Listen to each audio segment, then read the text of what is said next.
Hi everyone, welcome to this tutorial that will help you learn how to access your course through Canvas. So you can see here I'm at the icls.instructure.com Canvas site, and that's the one you'll need to visit. You have received a login and a password, so put those in here like I have, and then all you have to click is log in. Great, now we're in. So you may have a lot of courses or you may not have many, but either way, if you just go to courses and you can find your course by scrolling down to TBLT Teacher Training Course and click that. So now you're in your course. And I'll switch it over here to Student View.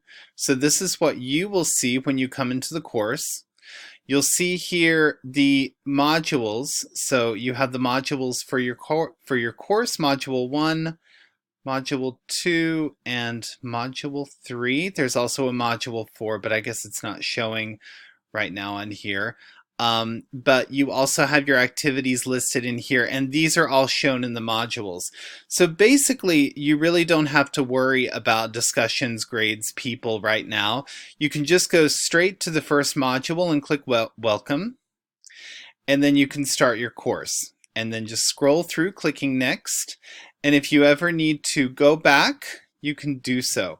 You can find the syllabus in the as the second page. So right after Welcome, we find our syllabus there. Make sure you read through that carefully to make sure everything is clear, and then continue on. Module 1 is just a course overview. Module 2, 3, and 4 go into the content of the course. So Module 1 should take you a very short amount of time just reviewing how to access the course and what this course is about. Then you're going to move on to the content, which will take a lot longer. So for week 1, you're completing both Module 1 and Module 2. Good luck, and if you have any questions, just let your administrator know. Thank you.